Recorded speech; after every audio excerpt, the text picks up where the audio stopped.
요사남 유튜브에 오신 걸 환영합니다. 방금 미국 대통령이 조작이다라고 적힌 단어를 올렸습니다. 미국 노동지표가 발표가 되었기 때문인데요. 나스닥은 폭락했습니다.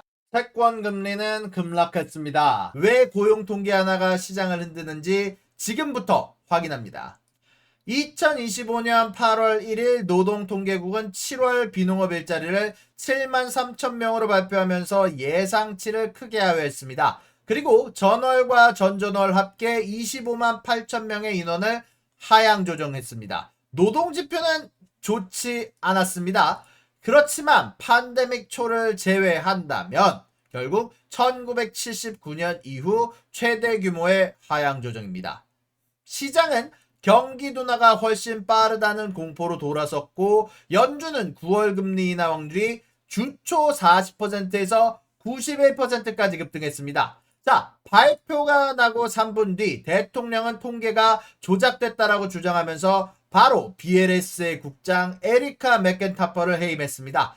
근거 자료는 하나도 제시되지 않았습니다. 그런데 이 BLS는요, 미국 경제 통계의 심장입니다. 그런데 이 심장은 결국 이 경제 통계 관련해서 인플레이션 데이터와 그리고 노동지표 실업률을 발표하고 조사하는 곳입니다. 근데 이 BLS의 심장이 정치권 손에 뽑혔다면 결국 시장에 즉각 경보가 울립니다.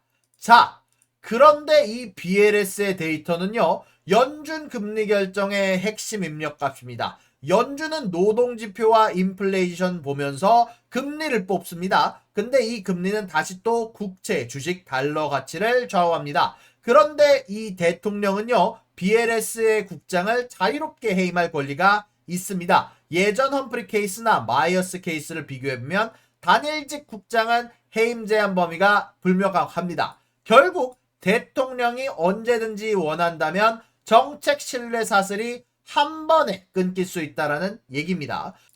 그럼에도 캐비넷의 백악관 경제보좌관은 거듭된 대규모 수정이 BLS의 투명성을 훼손했다라면서 새 리더십이 필요하다고 주장을 했습니다. 자, 그런데 이런 이슈가 이번에 처음 있는 일은 아닙니다. 바로 1971년 닉슨은 BLS를 음모 집단으로 의심했습니다. 2016년 트럼프는 얘네들이 가짜 정보를 만든다라고 얘기하면서 비난을 했습니다. 바로 지표가 좋으면 내가 한 것, 나쁘면 조작이라는 패턴을 만든 것인데 이 패턴은 반복됩니다. 그리고 이것은 2025년 현재 가장 예민한 고용 숫자에 직격했습니다. 자, 그렇다면 이 숫자들이 왜 하향 조정되고 흔들리는 걸까요? 바로 세 가지의 구조적 한계 때문입니다. 자, 첫 번째는 기업들의 응답률이 예전에 비해 하락을 하고 있습니다. 바로 코로나 때만 하더라도 표본 기업의 응답률은 70% 언저리였던 게 코로나가 이후 트럼프가 취임하면서 50% 중반대까지 떨어졌습니다. 그러다 보니 더 적은 데이터로 인해서 정확도가 떨어지게 됩니다. 자, 두 번째입니다. 계절 조정 모델이 부조화가 생깁니다. 자, 원래 이 노동 데이터든 인플레이션 데이터든 계절에 따라서 어느 정도 조금 더 부스트를 받아야 되는 것이 있고 반대로 줄여서 인플레이션이 입력되거나 노동지표가 입력되는 곳이 있습니다. 자, 그런데요, 팬데믹 이후 이 고용 패턴이 급변하고 있습니다. 트럼프가 취임하면서 이민자들을 쫓아내면서 고용 패턴이 급변하고 있습니다. 그런데 아직까지 이 계절 조정 모델은 팬데믹 때부터 쓰던 것을 지금까지 계속 써오고 있습니다.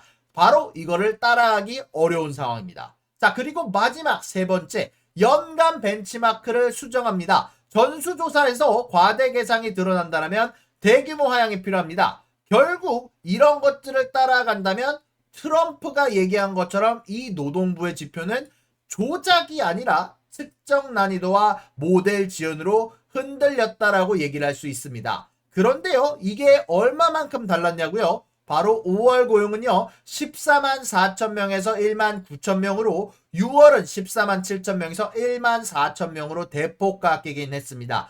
1979년, 2020년 특수 사례를 뺀다면 사상 최대 하향치로 고용 둔화가 이미 누적되고 있었음을 뜻합니다. 자, 그런데요, 이런 고용 급냉은 다른 실물 지표에도 번졌습니다. 7월 ISM 제조업 지수 48, 제조업 고용 서브 지수 43.4, 2020년 코로나 이후 최저치가 동시에 찍혔습니다. 결국 이 이슈로 트럼프는 BLS 국장을 잘랐는데 시장의 반응은 상당히 차갑습니다. 앞으로 어떻게 진행이 될까요?